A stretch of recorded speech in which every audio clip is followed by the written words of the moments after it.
എല്ലാ കാര്യങ്ങളും അവസാനിക്കുന്നു, ആക്രമണങ്ങൾ അവസാനിപ്പിക്കാൻ പോകുന്നു എന്നൊക്കെ പറയുമ്പോഴും ഒരു വാർത്ത നിങ്ങളോട് പങ്കുവയ്ക്കാനുണ്ട്. ഇന്ത്യൻ മഹാസമുദ്രത്തിൽ ഇറാൻ ആക്രമണ ശ്രമം. ഡീഗോഗ്രാസിയയിലേക്ക് ഇറാൻ ദീർഘദൂര മിസൈൽ അയച്ചു. US-UK സംയുക്ത സൈനിക താവളത്തിന് നേരെയാണ് ആക്രമണം. വിഷ്ണുപ്രസാദ് വിവരങ്ങളുമായി ചേരുന്നു. വിഷ്ണുപ്രസാദ്, ഈ ആക്രമണങ്ങൾക്ക് ഒരു അറുതി ഉണ്ടാവുമെന്ന് നമ്മൾ കാത്തിരിക്കുന്ന സമയത്താണ് ഇത്തരത്തിലൊരു വാർത്ത കൂടി പുറത്തേക്ക് വരുന്നത്. ഭീതിജനകമാണോ? ജാഗ്രത പാലിക്കേണ്ടത് എത്രത്തോളം? വിശദാംശങ്ങൾ എന്ത്? മോത്തി, അല്പം ആശങ്കപ്പെടുത്തുന്നത് തന്നെയാണ് ഈ ആക്രമണ ശ്രമം എന്ന് പറയുന്നത്. കാരണം ഇറാനിൽ നിന്ന് ഈ ഡീഗോഗ്രാസിയ എന്ന് പറയുന്ന ഇന്ത്യൻ മഹാസമുദ്രത്തിലെ അമേരിക്കയും ബ്രിട്ടനും സംയുക്തമായി നിയന്ത്രിച്ചു വരുന്ന ഈ സൈനിക താവളത്തിലേക്കുള്ള ദൂരം എന്ന് പറയുന്നത് 4100 കിലോമീറ്ററാണ്.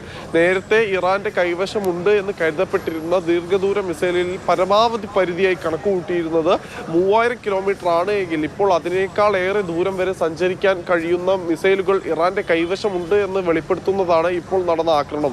ഈ ഡീഗോഗ്രാസിയയ്ക്ക് മറ്റൊരു പ്രത്യേകത കൂടിയുണ്ട്. നമുക്കറിയാം, ഏതാനും ദിവസങ്ങൾക്ക് മുൻപ് നമ്മളുടെ ഇന്ത്യൻ മഹാസമുദ്രത്തിൽ ഇന്ത്യൻ തീരത്ത് നിന്ന് 100 നോട്ടിക്കൽ മൈൽ അകലെ വെച്ച് ഒരു ഇറാന്റെ യുദ്ധക്കപ്പൽ അമേരിക്ക ആക്രമിച്ച് മുക്കിയിരുന്നു. ഈ ആക്രമിച്ച് മുക്കാൻ അമേരിക്ക ടോർപിഡോ ലോഞ്ച് ചെയ്ത മുങ്ങിക്കപ്പൽ അപ്പോൾ ഉണ്ടായിരുന്നത് ഈ ഡീഗോഗ്രാസിയയിലാണ്.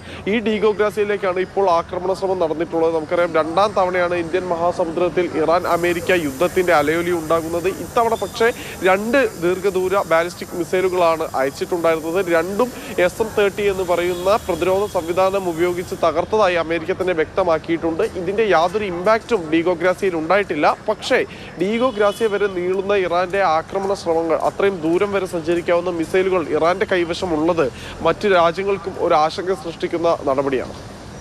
ശരി, വിഷ്ണുപ്രസാദാണ് വിവരങ്ങൾ നൽകിയത്. തീർച്ചയായിട്ടും ആശങ്കാജനകമാണ് എന്നാണ് വിഷ്ണു വിവരങ്ങളായി പങ്കുവയ്ക്കുന്നത്. ഇങ്ങനെയൊരു ആക്രമണ ശ്രമം ഉണ്ടായത്.